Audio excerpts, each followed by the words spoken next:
Super hero ആണെന്ന് കേട്ടപ്പോ തന്നെ നമുക്കറിയാലോ നമ്മുടെ area almost 260 crore 270 something cross ചെയ്ത ഒരു ഫിലിമാണ്.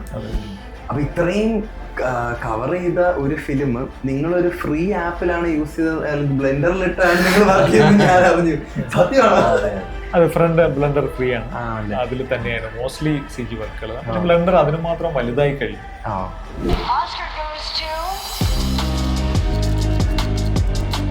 അപ്പം കാശ് കൊടുത്തൊരു സോഫ്റ്റ്വെയർ മേടിച്ചു കഴിഞ്ഞാൽ ഈ ബജറ്റിലൊന്നും നിൽക്കില്ല. ഓരോ ഫ്രെയിമും നമ്മൾ കീറി ഇതാണ് നമ്മുടെ റൈഫിൾ ക്ലബിലെ ടൈഗറിന്റെ സീൻസ് ഒക്കെ. അതെ അതെ അതെ. ഇത് നമ്മൾ ടൈഗർ ക്യാരക്ടർ നമ്മൾ ഫസ്റ്റ് സ്ക്രാച്ചിങ് ചെയ്ത് തുടങ്ങിയത് ഈ മോഡൽ യൂസ് ചെയ്തിട്ടാണ്. ഓക്കെ, നമ്മൾ ഇതിനകത്തിപ്പം നമ്മൾ ഈ മോഡൽ അനിമേറ്റ് ചെയ്ത് വെച്ചിട്ടുണ്ട്, ഒരു വോക്ക് സൈക്കിള്. ഈ ഒരു പ്രോസസ്സിലേക്ക് എത്തുന്നതിന് മുമ്പ് നമുക്ക് കുറേ പ്രൊസീജിയേഴ്സ് ഉണ്ട്. നമുക്ക് ഈ ടൈഗറിനെ മോഡൽ ചെയ്യണം, ടെക്സ്ചർ ചെയ്യണം, റിഗ് ചെയ്യണം. എന്നിട്ട് റിഗിലായിരിക്കും അനിമേറ്റേഴ്സ് അനിമേറ്റ് ചെയ്യുന്നത്. ഏതെങ്കിലും ഒരു സിനിമ ചെയ്യണമെന്നുണ്ടെങ്കിൽ അത് നടക്കും. ഏറ്റവും ഈസി ആക്സസ് ഉള്ളത് അല്ല, അതാണ് ഫൈനൽ റിസൾട്ട് നോക്കിക്കഴിഞ്ഞാൽ നിങ്ങൾ ഏത് സോഫ്റ്റ്വെയറിലെന്നുള്ളതൊന്നും സബ്ജക്റ്റ് അല്ല. റിസൾട്ട് ആൾക്കാർക്ക് കണക്ട് ആവുന്നുണ്ടോ, നമ്മൾ വിചാരിച്ച സ്റ്റോറി ടെല്ലിംഗ് നടക്കുന്നുണ്ടോ എന്നുള്ളത്. ഫ്രീ ആയിട്ട് ഞാൻ ഫ്രീ ആയിട്ട് ചെയ്തു. പക്ഷെ അവനത് ഫ്രീ ആയിട്ട് ചെയ്യാൻ അവനൊരു 15 വർഷത്തെ അവൻ്റെ പിന്നെ ബഡ്ജറ്റ് അതുപോലത്തെ കാര്യങ്ങളിലൊക്കെ വരുമ്പോഴായിരിക്കും ലൈക്ക് ഓക്കെ ഐ നീഡ് ഒരു 10-200 ടൈഗറൊക്കെ വേണമെന്ന് പറയുമ്പോൾ അപ്പം നമ്മുടെ സോഫ്റ്റ്വെയർസും താങ്ങാതെ ആവും. ബഡ്ജറ്റ് വരും, പിന്നെ പ്രൊഡക്ഷൻ അവർ തീരുമാനിക്കുന്നത് വേണോ വേണ്ടി. ട്രാൻസ്ഫോമേഴ്സ് തുടങ്ങിയ വലിയ വലിയ സിനിമകളിലൊക്കെ പുറത്ത് വർക്ക് ചെയ്ത ആൾക്കാരൊക്കെ തന്നെയാണ് ഇതിനകത്തും ഷോട്ട് ചെയ്തത്. കണ്ണുനീർ തുള്ളികൾ വരെ CG ചെയ്തിട്ടുണ്ട്.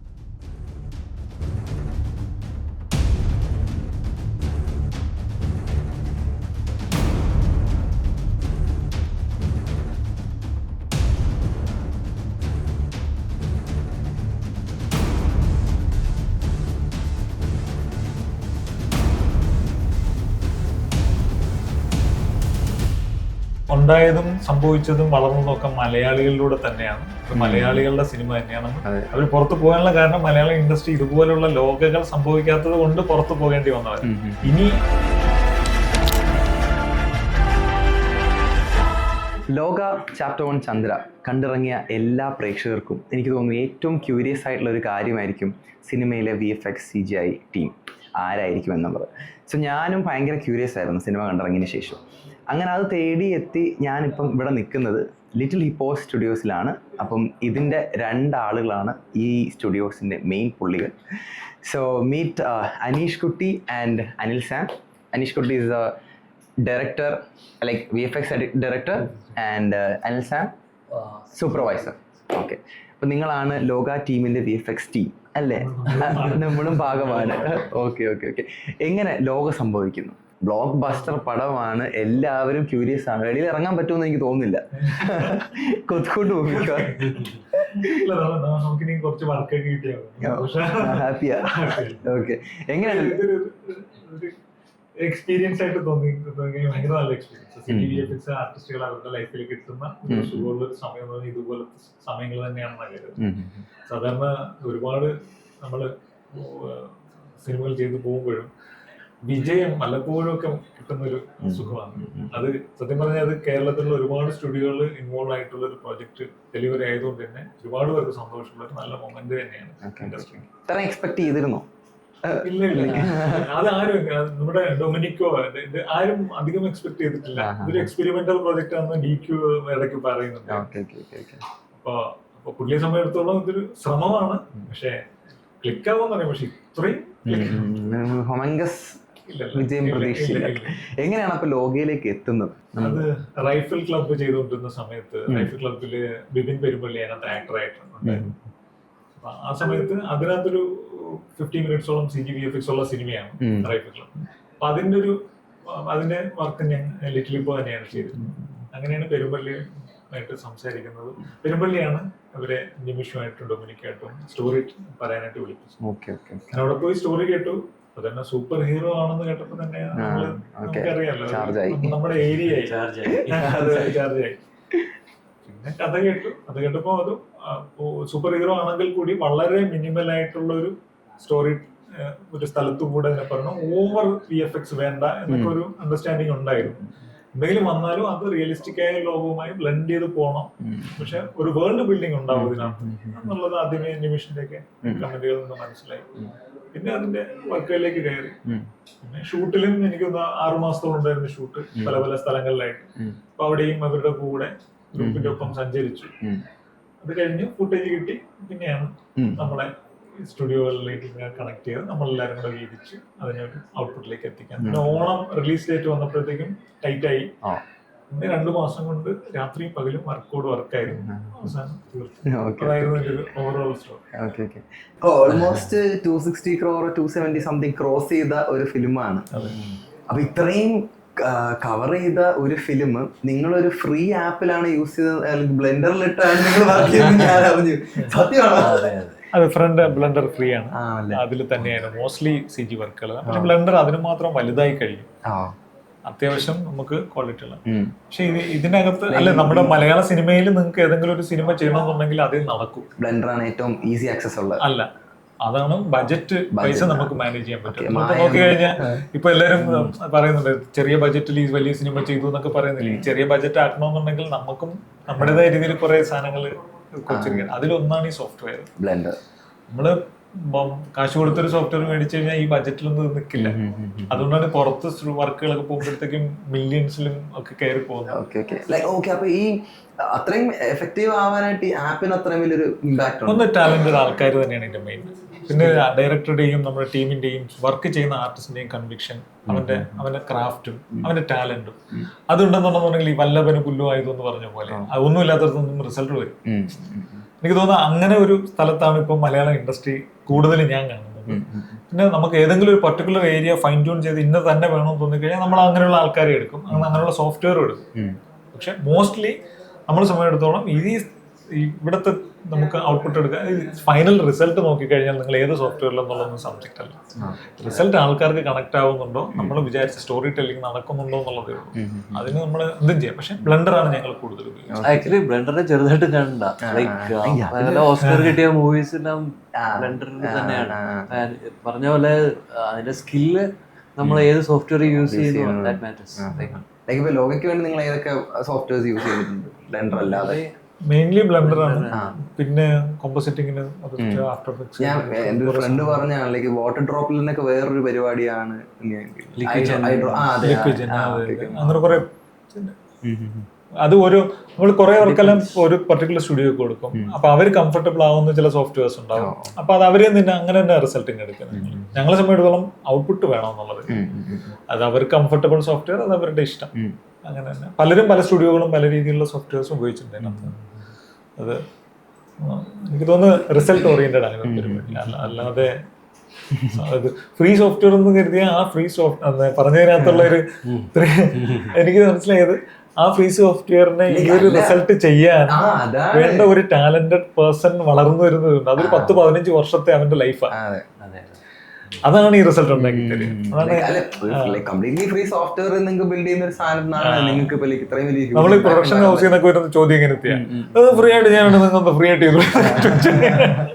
പക്ഷെ അവനത് ഫ്രീ ആയിട്ട് ചെയ്യാൻ അവനൊരു 15 വർഷത്തെ അവന്റെ ലൈഫ് മാറ്റി വെച്ചിട്ട് അവിടെ എത്തിയതാണ്. അപ്പൊ 15 വർഷത്തെ ലൈഫിന്റെ കാര്യം പറഞ്ഞ സ്ഥിതിക്ക് നമുക്ക് നിങ്ങളുടെ കുറച്ച് ബാക്ക്ഗ്രൗണ്ടിലേക്ക് ചെക്കിലേക്ക് നമുക്ക് പോവാം. ഓക്കെ, അപ്പൊ എങ്ങനെയാണ് ഈ VFXലേക്കുള്ള വരവ്? ആ യാത്ര എങ്ങനെയാണ്? ലൈഫ് സ്റ്റോറി എന്താ വെച്ചാൽ ഞാൻ ഫൈൻ ആർട്സിലായിരുന്നു, college of fine arts Thiruvananthapuram. അവിടുന്ന് ഇപ്പോഴും വരയും കാര്യങ്ങളും സ്കൂളിലെ വരയ്ക്കുന്ന പരിപാടിയൊക്കെ ആയതുകൊണ്ട് അങ്ങനെ അവിടെ എത്തി. അവിടുന്ന് പിന്നെ അനിമേഷൻ ഇൻട്രസ്റ്റ് ആയി, അനിമേഷനിൽ പോയി. പിന്നെ പപ്രിക്കാസ് അത് ടെക്നിക്കലറായി മാറി. ടെക്നിക്കലർ പിന്നെ എക്സെൻട്രിക്സ് പുതിയ കമ്പനി, പിന്നെ ഡ്രീം വർക്സ് പിന്നെ അവിടുന്ന് പിന്നെ നമ്മുടേതായ സ്റ്റുഡിയോകൾ, നമ്മുടെ വർക്കുകളും കാര്യങ്ങളും. ഒരു ഗെയിം മനസ്സിലെ penguins of Madagascar, how to train your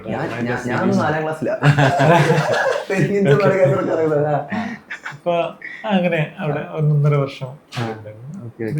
പിന്നെ റീഡിഫൈനിലുണ്ടായിരുന്നു അനിമേഷൻ ഡയറക്ടറായിട്ട്. അപ്പൊ അതും കഴിഞ്ഞിട്ടാണ് ഇവിടെ എന്തൊക്കെ നടക്കുന്നുണ്ട്. അപ്പോഴാണ് ഈ ലവ്ലി നമ്മളെടുത്തെത്തിയത്. ലൗലി നോക്കിയപ്പോഴത്തേക്ക് ക്യാരക്ടർ ഓറിയന്റഡ് സ്റ്റോറി ടെല്ലിംഗ് എല്ലാം മലയാളത്തിൽ വരുന്നുണ്ട്. അതൊരു പക്ഷേ ഇന്ത്യയിലെ ഏറ്റവും കൂടുതൽ നടക്കാൻ സാധ്യത ഇവിടെയാണ് എന്ന് തോന്നിയപ്പോൾ ഇതെങ്ങനെ ലോ ബഡ്ജറ്റിലാണെങ്കിലും നമുക്കൊരു ഔട്ടിൽ എത്തിക്കാമെന്ന് കരുതിയിട്ടാണ് ലൗലിയിലേക്ക് എടുത്തിച്ചാൽ. പിന്നെ അവിടെ നിന്ന് റൈഫിൾ ക്ലബായി, പിന്നെ ലോകയായി, അങ്ങനെയൊക്കെയാണ്. ഞാനപ്പം അതുപോലെ തന്നെ ടെക്നിക്കൽ എന്ന് പറഞ്ഞ ഒരു കമ്പനി ആദ്യം പാപ്രിക്ക. ഞാൻ അനീഷ്, പുള്ളി അനിമേഷൻ ഡിപ്പാർട്ട്മെന്റ് ആയിരുന്നു, ഞാൻ ലൈറ്റിംഗ് ആൻഡ് കോം ഡിപ്പാർട്ട്മെന്റ്. ഞാൻ പിന്നെ അവിടെ കണ്ടിന്യൂ ചെയ്തു. അപ്പം ഒരുപാട് ലൈറ്റിംഗ് ഡിപ്പാർട്ട്മെന്റ് 3D മോഡലിന് ലൈറ്റിംഗ്, അതിന്റെ ലൈറ്റിംഗ് ആൻഡ് കോം നമ്മള് ക്യാമറ ഒക്കെ ചെയ്യുന്ന അതേ സാധനങ്ങൾ തന്നെ. അവിടെ നിങ്ങൾ കണ്ട ബ്രേക്ക്ഗ്രൗണ്ട് ബിൽഡിംഗ്സ് നിങ്ങൾക്ക് ഈ ജാർഗൺ ഒന്നും വലിയ പ്രശ്നമില്ല. ഞാൻ കേൾക്കുമ്പോ കമ്പോസിറ്റിംഗ് ഇതിനെല്ലാം നമ്മുടെ ഫൈനൽ ഔട്ട് എടുത്തിട്ട് അടുക്കി അവസാനം റിയലിസ്റ്റിക് ആണോ എന്നൊന്ന് ജഡ്ജ് ചെയ്ത് എടുക്കുന്ന പ്രോസസ്സില്ല. അതിന്റെ കളേഴ്സും ഇവിടുത്തെ ഒറിജിനൽ സ്ഥലത്ത് ഇവിടെ വൈറ്റ് ആണ്, അപ്പൊ ഇവിടെ ലൈറ്റിന്റെ ഇന്റൻസിറ്റി, അവിടുത്തെ ലൈറ്റിന്റെ ഡിസ്റ്റൻസിനനുസരിച്ചുള്ള ഡെപ്ത്, അതിന്റെ കളർ, ഈ സാധനങ്ങളെല്ലാം പിടിച്ച് ഒന്ന് ഫൈൻ ട്യൂൺ ചെയ്തെടുക്കുന്ന, പിന്നെ ഗ്രെയിൻസ്, അങ്ങനെയുള്ള കുഞ്ഞു കുഞ്ഞു പരിപാടികൾ, പിന്നെ ഏത് ലെൻസിലാണ് ഇത് ഷൂട്ട് ചെയ്ത്, ഓക്കെ അബ്രിവേഷൻ, അത് എല്ലാം ഡീറ്റെയിൽസ് എടുത്തിട്ട് അവസാനം ഇതിന് ഇത് റിയൽ ഏതാ ഇതേതാന്ന് തോന്നാത്തൊരു സ്ഥലത്തേക്ക് എത്തുന്ന ഒരു ഫൈനൽ പ്രോസസ്സിനാണ് കോമ്പോസിറ്റിംഗ്. വർക്ക് ചെയ്തിരുന്നത്. അപ്പം അവിടെ കുറെ പല പല കമ്പനികളുടെ പ്രോജക്ട്സ് ഉണ്ടായിരുന്നു. അപ്പൊ like Disney, dream works, paramount, universe, അവരുടെ എല്ലാവരും വർക്ക് വരുന്നു. അപ്പോൾ ഒരു ടൈമിൽ എനിക്ക് തോന്നുന്നു ഒരു 3-4 കമ്പനി നടത്തിയ, ഇപ്പൊ boss baby, fast and furious, star trek, അപ്പൊ അതിന്റെ എല്ലാ സൂപ്പർവൈസ് ഒരേ തമ്മിൽ നെറ്റ്ഫ്ലിക്സിലൊക്കെ കാണാം. അപ്പൊ ഒരേ ടൈമിലായിരുന്നു. അപ്പൊ അതിന്റെ ഒരു ഹരത്തിൽ ഇങ്ങനെ ഇരിക്കുമായിരുന്നു. അപ്പൊ അനീഷ് ഇതെല്ലാം വിട്ടിട്ട് okay let's start A new one എന്ന് പറഞ്ഞിട്ട് പുള്ളിയാണ് ഫസ്റ്റ് സ്റ്റാർട്ട് ആയത്. അതായത് നമുക്ക് നമ്മുടേതായ ഒരു കണ്ടന്റ്. അപ്പം ഞാൻ ഇത് കഴിഞ്ഞ് ഞങ്ങളുടെ കമ്പനി ഷട്ട് ഡൗൺ ആയി. I started I think 2007 or something. 2026-5 വരെ ഞാൻ ഇവിടെയായിരുന്നു. അപ്പൊ അത് കഴിഞ്ഞ് കമ്പനി ഷട്ട് ഡൗൺ അങ്ങനെ കാര്യങ്ങളൊക്കെ ആയി. ഞാൻ വേറൊരു കമ്പനിയിൽ നിൽക്കുമ്പോഴേ പറഞ്ഞ അനീഷ് പറഞ്ഞു come let's join the dreams. നേരെ പിടിച്ചിട്ട് സെറ്റായി. But it was quite interesting. Like നമ്മൾ കണ്ട ഒരു ഡിഫറൻസ് എന്ന് വെച്ചാൽ നമ്മൾ അവിടെ ചെയ്യുമ്പോൾ ഇപ്പം നേരത്തെ സോഫ്റ്റ്വെയർ പറഞ്ഞ പോലെ തന്നെ അവിടെ ഒരുപാട് എല്ലാം ചെയ്യാൻ പല പല ആൾക്കാരുണ്ട്, ബിഗ് സെറ്റപ്പാണ്. But they do the same movie, അതേ പ്രോസസ്സൊക്കെ തന്നെ. അപ്പം അത് നമ്മൾ കുറച്ചുകൂടെ സ്കെയില് കുറച്ചു, അതേ സാധനം നമുക്കിവിടെ ചെയ്യാൻ പറ്റുന്നുണ്ട്. അപ്പം I think this will be a good start for us to. ഇനി ഫ്യൂച്ചറിൽ എനിക്കൊന്ന് AI അതൊക്കെ വന്നു കഴിയുമ്പോഴത്തേക്കും കുറച്ചുകൂടി ഇത്ര വലിയ സ്ട്രെങ്തിന്റെ ആവശ്യം വരില്ല സ്റ്റുഡിയോ.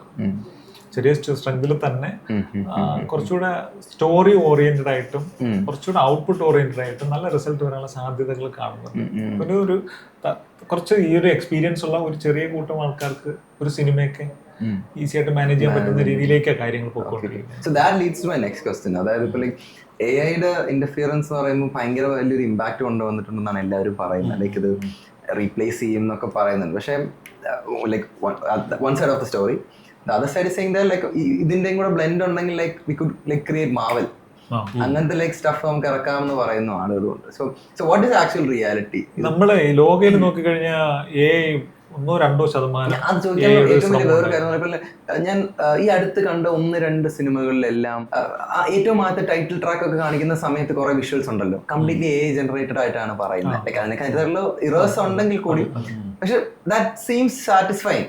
ലൈക്ക് അതിൻ്റെതായിട്ടുള്ള കുഴപ്പമില്ല നമുക്ക് തോന്നുന്നുണ്ട്. So how is that gonna end up? അതെനിക്ക് തോന്നുന്നത് കൺവിൻസിങ് ആയിട്ട് സ്റ്റോറിക്ക് ആവശ്യമുള്ളത് കറക്റ്റായിട്ട് AI എന്ന് ചൂസ് ചെയ്ത് എടുക്കുകയും അതിനെ ഇത് AI ആണെന്ന് തോന്നിപ്പിക്കാത്ത രീതിയിൽ കഥയുമായി ബ്ലെൻഡ് ചെയ്യിപ്പിക്കാൻ കഴിഞ്ഞാൽ കുഴപ്പമൊന്നുമില്ല. എത്രത്തോളം കേപ്പബിൾ ആവുമോ in the near future or something? Because എനിക്ക് തീർച്ചയായും ആവും തന്നെ ഞാൻ കരുതുന്നത്. കേപ്പബിൾ ആവും, പക്ഷെ ചില ഏരിയകളിൽ മനുഷ്യൻ തന്നെ വരേണ്ടി വരും. ഇപ്പൊ തന്നെ എസ്പെഷ്യലി ഇപ്പൊ റോട്ടോ എന്ന് പറഞ്ഞാൽ വളരെ ചെറിയൊരു പരിപാടിയാണ്. റോട്ടോ ഒരു പരിധി വരെ AI കൊണ്ട് റീപ്ലേസ് ചെയ്യാന്ന് കരുതുന്നു. അത് ചെറിയ ചെറിയ പരിപാടിക്ക് നടക്കുന്നുണ്ട്. ഇപ്പം നമ്മുടെ മൊബൈലിലുള്ള ചെറിയ ചെറിയ ആപ്ലിക്കേഷൻസും പരിപാടികൾക്കും ആളിനെ റീപ്ലേസ് ചെയ്യാനൊക്കെ നടക്കും. പക്ഷെ നിങ്ങൾ തിയേറ്ററിൽ കാണുന്ന ഒരു ഫൈൻ ട്യൂൺഡ് പ്രോസസ്സിലേക്ക് എത്തുമ്പോൾ ഇത് ഭയങ്കര പ്രശ്നമായിട്ടുള്ളത്. AI നല്ലൊരു ഔട്ട്പുട്ട് ഞാനായിട്ട് എന്നെ പേഴ്സണലി ഞാൻ കണ്ടിട്ടില്ല. AI ക്രിയേറ്റ് ചെയ്യുന്ന നല്ലൊരു റോട്ടോ എന്ന് പറഞ്ഞാൽ അതൊരു ഷോട്ടിന്റെ കോംപ്ലക്സിറ്റി അനുസരിച്ച് ഒരു മനുഷ്യൻ ഇരുന്ന് അവനറിയാമോ ഇത് മുടിയാണ്, ഇത് മുടിയുടെ അറ്റമാണ്, ഇത് ഇത് റിഫ്ലക്ഷൻ ആണ്, ഇത് ആ ഗ്രീൻ സ്ക്രീനിൽ നിന്ന് വന്ന ഗ്രീനിന്റെ റിഫ്ലക്ഷനാണ് മുടിയിലുള്ളത് എന്നൊക്കെ കൃത്യമായിട്ട് മനുഷ്യന് പിടിക്കും. പക്ഷെ ആ മറ്റതിനകത്ത് ആ ഒരു ഒരു പ്രശ്നമുണ്ട്. അതൊക്കെ ഇനി ഒരുപക്ഷെ എന്തെങ്കിലും സോർട്ടായി ബിഗ് സ്ക്രീനിലേക്ക് വരുമെന്ന് തന്നെ ഞാൻ കരുതുന്നത്. എന്തെങ്കിലും വന്നേക്കാം. പക്ഷെ ഇപ്പോൾ ഉള്ള ഒരു സിറ്റുവേഷൻ വെച്ച് കഴിഞ്ഞാൽ അതിന് മാത്രമുള്ള അതിലേക്ക് എത്തിയിട്ടില്ല. ഒരുപാട് സോഫ്റ്റ്വെയർസ് ഡെഫിനറ്റ്ലി ഇതിൽ രണ്ടിനും കൂടി ബ്ലെൻഡ് ആയിരിക്കും. തീർച്ചയായും അതായിരിക്കും ഇനി വരാൻ പോകുന്നത്. കാരണം നമ്മൾ പല കാര്യങ്ങളും ഓട്ടോമേറ്റ് ചെയ്തില്ലേ, അപ്പൊ അതേപോലെ തന്നെയാണ് എയിൽ വരുമ്പോൾ. അപ്പം പല ടൂൾസും ഇപ്പൊ ബ്ലെൻഡർ തന്നെ എ ചേർന്നിട്ടുള്ളത് വരുന്നുണ്ട്. അപ്പം അതെല്ലാം definitely gonna be helping us. അപ്പം മൂവി മേക്കിങ്ങിന് definitely that's gonna be a good help. അങ്ങനെയാണ് കരുതുന്നത്. പിന്നെ ചെറിയ ചെറിയ സ്വപ്നങ്ങളൊക്കെ ആയിട്ട് നടന്ന് ഒരുപാട് ബഡ്ജറ്റൊക്കെ ഇല്ലാതെ ഇരിക്കുന്നവർക്കും ഇത് യൂസ് ചെയ്ത് കുറേ കാര്യങ്ങൾ ചെയ്യാൻ പറ്റും. അതൊരു അഡ്വാൻറ്റേജ് ആയിട്ടാണ്. പിന്നെ ഈ എനർജി പിന്നെ കൂടുതൽ നമ്പർ ഓഫ് മൂവീസ് ചെയ്യാനുള്ള ഹെൽപ്പും ആവും എന്നാണ് തോന്നുന്നത്. അങ്ങനെ നമ്മുടെ ഒരു കുറച്ചുകൂടെ ക്രിയേറ്റീവായി മാറും അങ്ങനെ തോന്നുന്നു. നമ്മൾ അന്ന് തന്നെയാണ് തോന്നുന്നത്. നമ്മൾ ലവ്ലിക്ക് ശേഷം ചെയ്തിട്ടുള്ള സിനിമയാണ് റൈഫിൾ ക്ലബ്ബ്. റൈഫിൾ ക്ലബിന്റെ നമുക്ക് കുറച്ച് ബ്രേക്കിംഗ് സീനൊക്കെ അല്ലെങ്കിൽ ബ്രേക്ക് ഡൗൺ സീനുകളൊക്കെ നമുക്ക് കാണുന്നുണ്ട്. അതിനകത്ത് ലൈക്ക് ഏതൊക്കെ ഏരിയയിലായിരുന്നു നമ്മുടെ ലിറ്റിൽ ഹിപ്പോ സ്റ്റുഡിയോസിന്റെ ഇൻവോൾവ്മെന്റ്?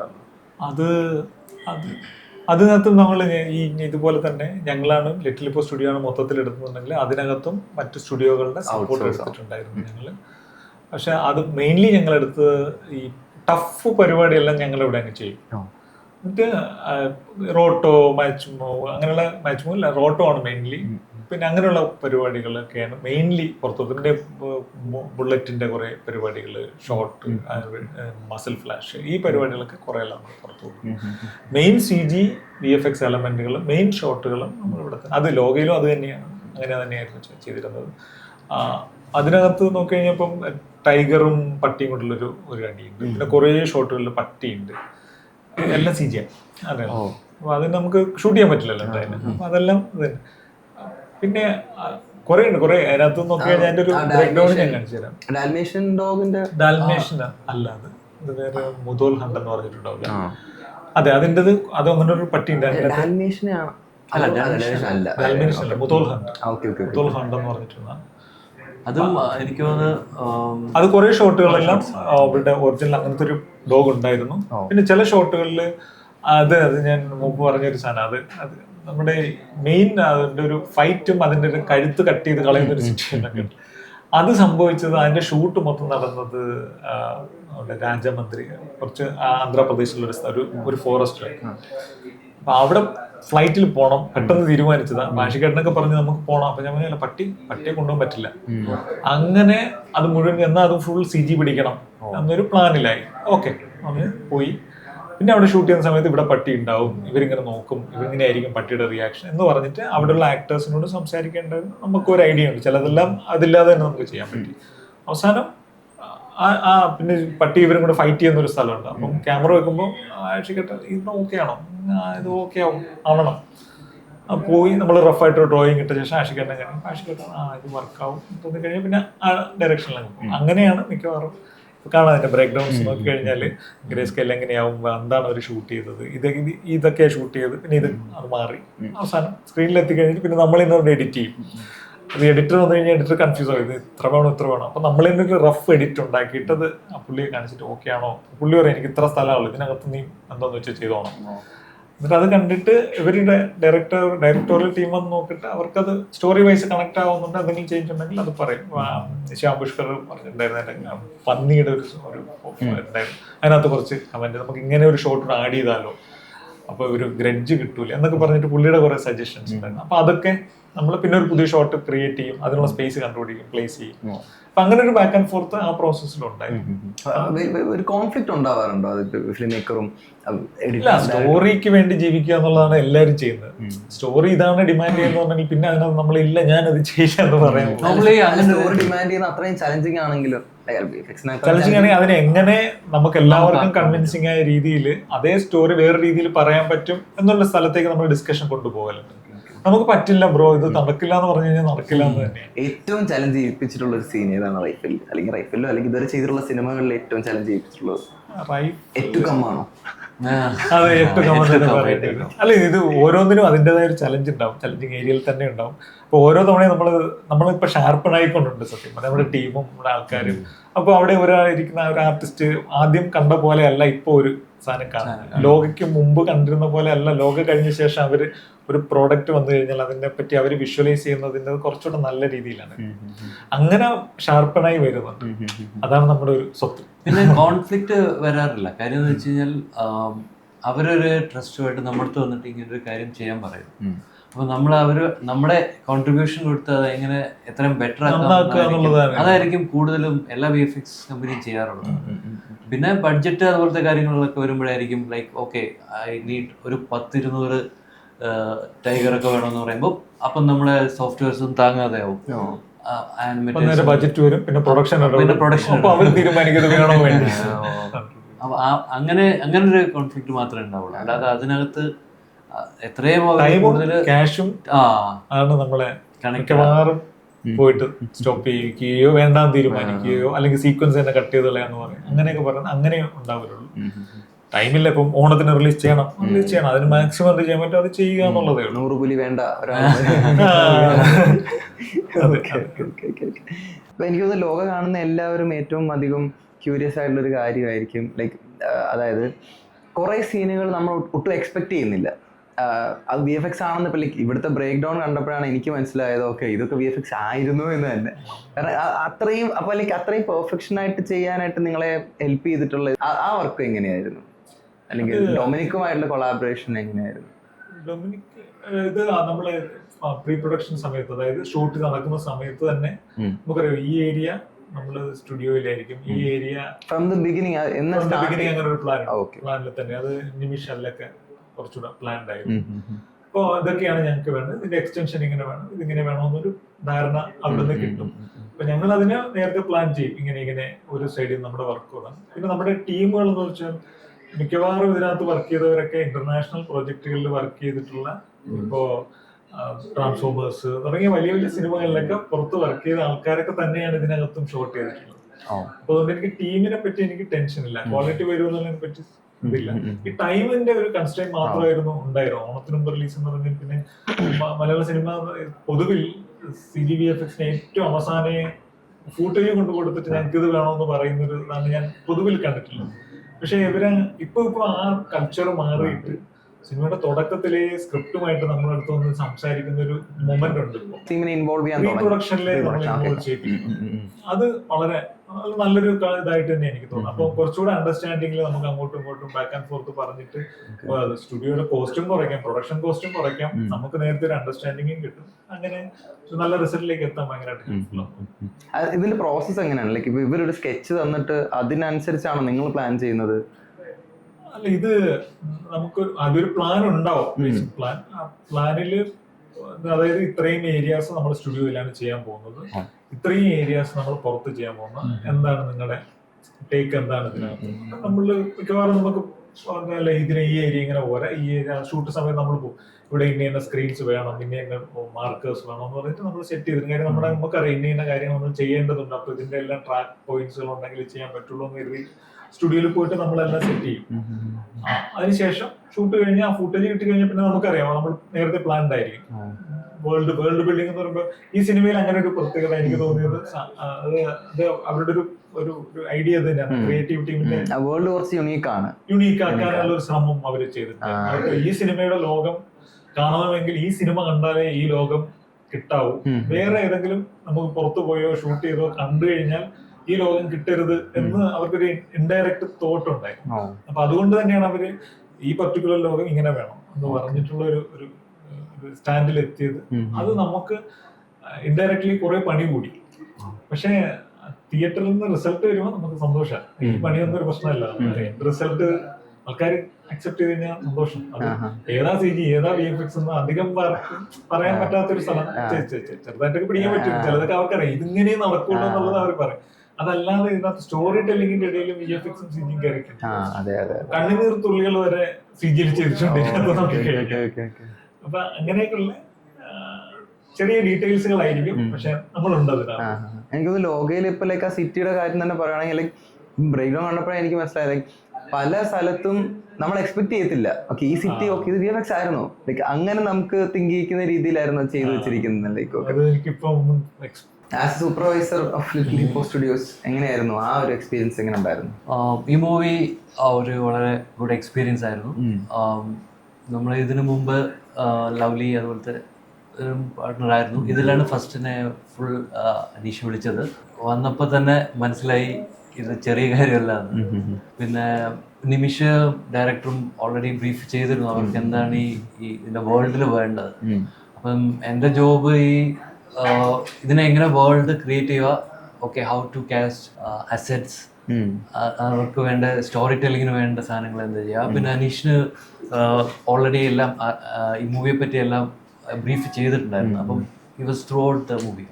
അപ്പോൾ അതിനെ ഞാൻ ആർട്ടിസ്റ്റിലോട്ട് കൊണ്ടുവരിക, അതായിരുന്നു ജോബ് മെയിൻലി. പിന്നെ നമ്മളെ പാർട്ട്ണർ ചെയ്ത ഒരുപാട് നമ്മളെ തന്നെ ഫ്രണ്ട്സ് ആയിട്ടുള്ള ആൾക്കാരുണ്ടായിരുന്നു. നേരത്തെ പറഞ്ഞ പോലെ വണ്ടർ വുമണിലും അങ്ങനത്തെ ഒക്കെ ട്രാൻസ്ഫോമേഴ്സിലൊക്കെ വർക്ക് ചെയ്ത ആൾക്കാർ. അപ്പം so it was quite easy for outsource ചെയ്തത്. യെസ്, അങ്ങനെയുള്ള ഒരു ഇപ്പം നമ്മുടെ ഇതിനകത്തുണ്ടായിരുന്ന സ്റ്റുഡിയോസ് എന്ന് പറഞ്ഞപ്പം ടീം VFX ഉണ്ട്, ഇൻസ്പയർ, പിന്നെ റെഡ് ഷിഫ്റ്റ്, TFX, അങ്ങനെ 4, പിന്നെ പിക്ടോറിയൽ, അവസാനം പിക്ടോറിയൽ. അപ്പൊ ഇത്രയും പേരും പിന്നെ നമ്മളും കൂടെ ആയിരുന്നു. പിന്നെ കുറച്ച് ഫ്രീലാൻസ് ആർട്ടിസ്റ്റുകളുണ്ട്, അവരൊക്കെ ഇപ്പോഴും പലയിടത്തും വർക്ക് ചെയ്യുന്നതുകൊണ്ട് അവരുടെ പേര് പറയാൻ പറ്റില്ല. പക്ഷെ ഇങ്ങനെയുള്ള ഒരു ടീം വർക്കായിരുന്നു ഇതിനകത്ത്. സത്യം പറയുന്നതും ഇത് ഉണ്ടായതും സംഭവിച്ചതും വളർന്നതും ഒക്കെ മലയാളികളിലൂടെ തന്നെയാണ്. ഇത് മലയാളികളുടെ സിനിമ തന്നെയാണെന്ന് 100% പറയാൻ പറ്റുന്ന ബാക്ക് ടീം അങ്ങനത്തെയായിരുന്നു. ഇവരെല്ലാം പുറത്ത് വർക്ക് ചെയ്തതാണ്. പക്ഷെ അവർ പുറത്ത് പോകാനുള്ള കാരണം മലയാളം ഇൻഡസ്ട്രി ഇതുപോലുള്ള ലോകങ്ങൾ സംഭവിക്കാത്തത് കൊണ്ട് പുറത്ത് പോകേണ്ടി വന്നവർ. ഇനി എനിക്ക് തോന്നുന്നു ഇതൊരു ഹോപ്പാണ്. ഇത്തരം സിനിമകളൊക്കെ ഉണ്ടായാലും ഈ ആർട്ടിസ്റ്റുകൾക്ക് പലർക്കും ഇവിടെ നിന്ന് വർക്കും ചെയ്യാം, ഞാനാണെന്ന് പറയുകയും ചെയ്യാം, ഫാമിലിയോടെ പോയി സിനിമ കാണാനും പറ്റും. തിയേറ്ററിന്റെ വൈബ് അവർക്ക് കിട്ടുമ്പോൾ ഒരു ആർട്ടിസ്റ്റിക് സാറ്റിസ്ഫാക്ഷൻ അതെല്ലാം അവർക്ക് ഏൺ ചെയ്യുന്ന രീതിയിലേക്ക് ഇത് പോകുമെന്ന് തന്നെ ഞാൻ മനസ്സിലാക്കുന്നത്. ഇത് ഭയങ്കര ഒരു ഇതിന്റെ സക്സസ് ഇങ്ങനെ കുറെ ബൈ പ്രോഡക്ട്സുകൾ ക്രിയേറ്റ് ചെയ്യും. നോർമലി ഇതുപോലത്തെ മൂവീസ് വരുമ്പോൾ ഇതിൽ ഒരുപാട് അസറ്റ്സും ഒരുപാട് VFX വർക്കൊക്കെ ഉള്ളതാണ്. കേരളത്തിന് വെളിയിൽ പോവുക അതാണ് പതിവ്. അപ്പം ഇത് നമ്മളെ ട്രസ്റ്റ് ചെയ്ത് തന്നു. I think we have done our level best for that. അപ്പോൾ അതിൽ നമുക്ക് ഈ അനീഷ് പറഞ്ഞ പോലെ തന്നെ വേൾഡ് ക്ലാസ് അനിമേഷനും VFX ഒക്കെ ചെയ്യുന്നവർ നമുക്കിതിന് ഹെൽപ്പിന് വന്നു. എല്ലാവരും നമ്മുടെ ഹെൽപ്പിന് വന്നു എന്നുള്ളതാണ് അതിൻ്റെ ഒരു beauty. Quite interesting also. Like Malayalam ഇൻഡസ്ട്രിക്ക് വേണ്ടിയിട്ട് വന്നിട്ട് ഇത്രയും ചെയ്യാൻ പറ്റുക എന്നുള്ളതൊരു അച്ചീവ്മെൻ്റ് ആയിട്ട് തോന്നി. ഇൻഫാക്ട് ഇപ്പൊ ഈ ലോകയുടെ വേൾഡ് എന്ന് പറയുന്നത് ലൈക്ക് ഹാഫും സെക്കൻഡ് ഹാഫ് ഒക്കെ ആയിട്ട് നമുക്ക് ബ്രേക്ക് ചെയ്യുകയാണെങ്കിൽ നമുക്ക് കുറച്ച് മലയാളികൾ അല്ലെങ്കിൽ കേരളവുമായിട്ട് നമുക്ക് കുറച്ച് ബ്ലെൻഡ് ചെയ്യാൻ പറ്റുന്ന കുറെ സംഭവങ്ങളുണ്ട് അതിനകത്ത്. അതിന്റെ സ്റ്റോറി ലൈനൊക്കെ ആ രീതിയിലാണല്ലോ പോകുന്നത്. അപ്പം ലൈക്ക് ആ വേൾഡിന്റെ ഇനീഷ്യൽ ഐഡിയ ആരുടെ ആയിരുന്നു? ലൈക്ക് പ്രോപ്പർ കംപ്ലീറ്റ്ലി ഡൊമിനിക്കിന്റെ ആയിരുന്നു, അത് നിങ്ങളുടെ രണ്ടുപേരുടെ ഒരു ബ്ലെൻഡ് ആയിട്ടാണോ? അല്ല, ഈ വേൾഡ് ബിൽഡിംഗ് അവരുടെ തന്നെ ഐഡിയ. അത് ഡൊമിനിക്കും നൂക്ക് ആൻഡ് കോർണർ എല്ലാം അവർക്ക് ഐഡിയ ഉണ്ട്. അല്ല, അങ്ങനെയില്ല. അതിന്റെ ഡീറ്റെയിൽസുകളിലേക്ക് വരുമ്പോൾ മോസ്റ്റ്ലി നമ്മൾ തന്നെ കുറെ എല്ലാം കോൺട്രിബ്യൂട്ട് ചെയ്യേണ്ടി വരും. അവിടെ ഈ മരം വെക്കണോ, ഈ ഒരു ഇത് വേണോ, ഈ ചെടി വേണോ, ഇങ്ങനത്തെ ആനിമൽസ് വേണോ, അല്ലെങ്കിൽ അവിടെയുള്ള ഡീറ്റെയിൽസുകളിലേക്ക് പോകുമ്പോഴത്തേക്കും തീർച്ചയായും നമ്മുടെ കുറെ കോൺട്രിബ്യൂഷൻ. വാട്ടർഫാൾ സീനൊക്കെ അതിനകത്ത് 2 വാട്ടർഫാൾ ഉണ്ട്. ഒരു വാട്ടർഫാൾ ചെയ്തത് പിക്ടോറിയലിന്റെ സൈഡിൽ നിന്നായിരുന്നു, വേറൊരെണ്ണം ഇവിടെയും ചെയ്തിട്ടുണ്ട്. വാട്ടർഫാൾ സീനും ഒരു ബേസ് ഒരു ഷൂട്ട് കഴിഞ്ഞ ശേഷം ഫുട്ടേജ് വരും. ഫുട്ടേജ് വന്നപ്പോൾ അതവർ കുറച്ച് സെറ്റിൽ തന്നെ അറേഞ്ച് ചെയ്തിട്ടുള്ള കുറെ സാധനങ്ങളുണ്ട്. അവിടെ വാട്ടർഫാൾ ഇല്ല, അതുകൊണ്ട് മുഴുവൻ ഉണ്ടാക്കിയിട്ടുണ്ടായിരുന്നു. അപ്പോൾ അവിടെ നിന്നൊരു ബംഗ്ലാന്റെ കീഴിലായിരുന്നു അത് ഉണ്ടായിരുന്നത്. അത് വരും. ആ ഫുട്ടേജ് കിട്ടിയ ശേഷം ആ ഫുട്ടേജിന്റെ പുറത്ത് പിന്നെ നമ്മൾ അതിനെ വെള്ളത്തിന്റെ ഫുട്ടേജുകളും കുറെ നമ്മുടെ CGയിൽ കുറെ സാധനങ്ങൾ ക്രിയേറ്റ് ചെയ്ത് അതിനെ പ്ലേസ് ചെയ്ത് ചെടിയും മരങ്ങളുമായിട്ടൊക്കെ വേറെ രീതിയിൽ ബിൽഡ് ചെയ്യുക. ഒരു ടീം വർക്ക് ആയിരുന്നു. കാരണം അവരുടെ കയ്യിൽ ഒരു ഐഡിയ ഉണ്ട്, അതിനെ നമ്മൾ ഇനി എങ്ങനെ എൻഹാൻസ് ചെയ്യുക എന്നുള്ളത് നമ്മുടെ സൈഡിൽ നിന്ന്. അപ്പം ബാക്കി കോൺട്രിബ്യൂഷൻ നമ്മുടെ സൈഡിൽ നിന്ന്. അപ്പൊ ഇത് ചെയ്യുമ്പോൾ അവർക്ക് വീണ്ടും ഉണ്ടാവും ഒപ്പീനിയൻ. അപ്പൊ അങ്ങനെ ബാക്ക് ആൻഡ് ഫോർത്ത് ഉണ്ടാവും. പക്ഷെ അപ്പൊ രണ്ടുപേരും ഒരു ടീമാണ്, ടീമായിട്ടേ കാണാൻ പറ്റും. അത് ഒരു ഷോട്ടായാലും ടീമായിട്ട് തന്നെയാണ് കാണാം. നമ്മളെ എനിക്ക് തോന്നുന്നത് VFX ഡയറക്ഷൻ ടീം അങ്ങനെ നമുക്കൊരു സെപ്പറേഷൻ ഇല്ലായിരുന്നു തോന്നുന്നത്. അവരുടെ ഒരു ഇന്ററാക്ഷൻ ഒക്കെ വെച്ചിട്ട് ലൈക്ക് ഈ മൂവി നമ്മുടെ മാക്സിമം ഇടുക, ഇത് നമ്മുടെ മൂവിയാണ്, അത് തന്നെയായിരുന്നു അവിടുന്ന്. ഇമ്പാക്ട് ഓഫ് കോഴ്സ് എത്രത്തോളം വലുതായിരുന്നു. ഇതിലിപ്പം ഈ മേക്കേഴ്സ് നമുക്കൊരു ഐഡിയ പറയുമ്പോൾ നിങ്ങൾക്ക് ഒരു റെഫറൻസ് കാണും, അതായത് ഇപ്പൊ ലൈക്ക് ഇപ്പൊ ഒരു ഫയറിന്റെ ഒരു സീൻ, ഓക്കെ, അപ്പൊ ലൈക്ക് നിങ്ങൾക്കൊരു റെഫറൻസ് കാണുമോ, ലൈക്ക് ഈ സീൻ പോലെയാണ് ഇങ്ങനെ ചെയ്യേണ്ടതെന്ന് അങ്ങനെ ഒരു റെഫറൻസ് കാണും? അതോ അല്ല, അവർ പറ്റുന്നിടത്തോളം കുറെ ക്രിയേറ്റ് ചെയ്ത കുറെ ഇമേജസുകളും അതൊക്കെ അവരുടെ സൈഡിൽ നിന്ന് കുറെ ഉണ്ടാക്കി വെച്ചിട്ടുണ്ടാവും. പിന്നെ നമ്മളെ സൈഡിൽ നിന്ന് നമ്മൾ ഓൾറെഡി പല നമുക്കാണ് ഇപ്പം ജസ്റ്റ് ഗൂഗിൾ ചെയ്താൽ തന്നെ കിട്ടുന്ന ഇമേജുകൾ വെച്ചിട്ട് നമ്മൾ ഇങ്ങനെ പിടിച്ചിട്ട് ഇങ്ങനെ ഒരു സാധനം ആക്കിയാലോ എന്നൊക്കെ ഒരു ഐഡിയ പറയും.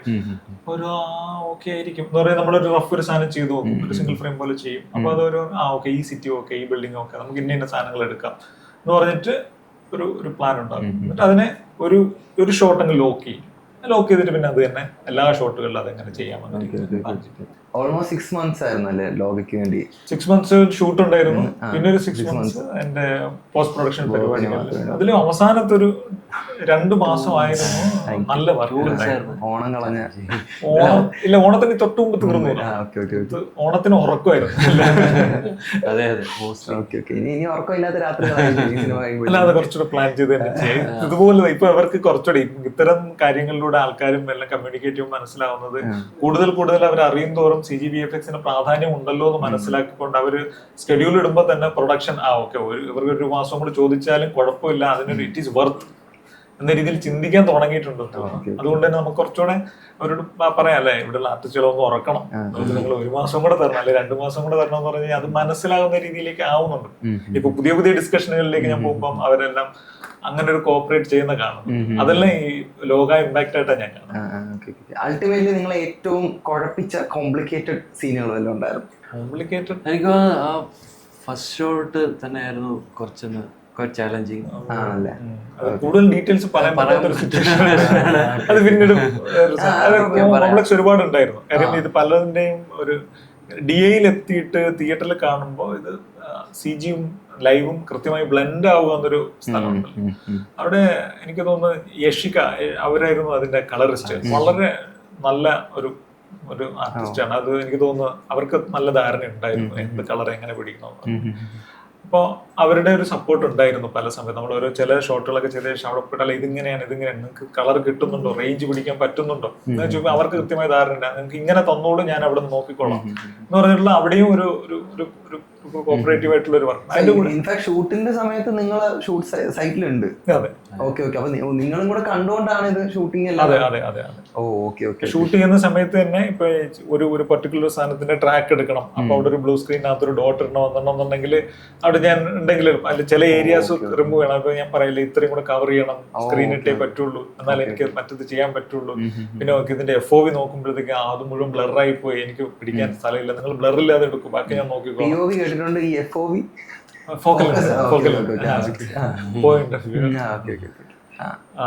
അപ്പൊ ഇങ്ങനെയുള്ള ഇവരുടെ കൂടെ നിൽക്കുമ്പോൾ ഇവരെ ഒരു ഷോട്ട് എടുത്തിട്ട് ഇവരെ നമ്മളോട് കാണിക്കുമല്ലോ. നിമിഷായാലും ഡൊമിനിക്കാണെന്നുണ്ടെങ്കിൽ നമ്മൾ സ്ക്രീനിൽ പോയി നോക്കിയിട്ട് നോക്കും, കുഴപ്പമില്ലല്ലോ. അല്ല, ഇതിലെനിക്ക് കുഴപ്പമൊന്നുമില്ല, എനിക്ക് എന്റെ ട്രാക്ക് പോയിന്റുകളും കാര്യങ്ങളൊക്കെ ഉണ്ട്, ഞാൻ നോക്കാം. ആ ഒരു കോൺഫിഡൻസ് കിട്ടുമ്പോൾ ഇവർക്കും ഒരു ധൈര്യം ഉണ്ട്. അല്ലെങ്കിൽ ഇതെല്ലാം ഷൂട്ട് ചെയ്ത് കഴിഞ്ഞിട്ട് അവസാനം സ്റ്റുഡിയോയിൽ എത്തുമ്പോൾ പറയുകയാണെങ്കിൽ ഇത് വർക്കാവില്ല എന്ന് പറഞ്ഞു കഴിഞ്ഞാൽ പിന്നെ റീഷൂട്ട് പ്ലാൻ ഇതല്ലേ. ലൈക്ക് ഇപ്പം സിനിമാറ്റോഗ്രാഫറിനെയൊക്കെ സംബന്ധിച്ച് നോക്കുവാണെങ്കിൽ ഓക്കെ, ബാക്കിലൊന്നുമില്ല. ഡയറക്ടർ നോക്കുമ്പോൾ ബാക്കിൽ ഫുൾ ബ്ലൂ സ്ക്രീൻ അല്ലെങ്കിൽ ഗ്രീൻ സ്ക്രീൻ. ലൈക്ക് നിങ്ങൾക്കാണ് അതിന്റെ ഏകദേശം ഒരു ഐഡിയ ഉള്ളത്. ഓക്കെ, ഇത് എവിടെ എങ്ങനെ എന്തൊക്കെയാണ് വരുന്നത് അവർക്കും ഐഡിയ ഉണ്ട്. പക്ഷെ ടെക്നിക്കലി അത് എത്രത്തോളം ഇംപ്ലിമെന്റ് ചെയ്യാൻ പറ്റും എന്നുള്ള കാര്യത്തിൽ നമ്മുടെ ഒരു കൂടെ കൊടുത്തു കഴിഞ്ഞാൽ അവരുടെ കുറച്ചുകൂടെ കോൺഫിഡൻസ്. അപ്പൊ അൾട്ടിമേറ്റ്ലി എനിക്ക് തോന്നുന്നു എഡിറ്ററിനേക്കാളും മുന്നേ സിനിമ കണ്ടിട്ടുള്ളത് നിങ്ങളാണോ? അല്ല, എഡിറ്റർ ഓക്കെ. മൂവി ഷൂട്ട്സിൽ നോക്കുമ്പോ യെസ്, ഷൂട്ട്സിലെല്ലാം ഉണ്ടായിരുന്നു. അപ്പം ഡെഫിനറ്റ്ലി സ്റ്റോറി കാര്യങ്ങളൊക്കെ അറിയായിരിക്കും. പിന്നെ എഡിറ്റിൽ വരുമ്പോ അത് പല ഷോട്ട്സിലും നമ്മൾ കണ്ടത് എഡിറ്റിൽ നിന്ന് റിമൂവ് ചെയ്തിട്ടുണ്ട്.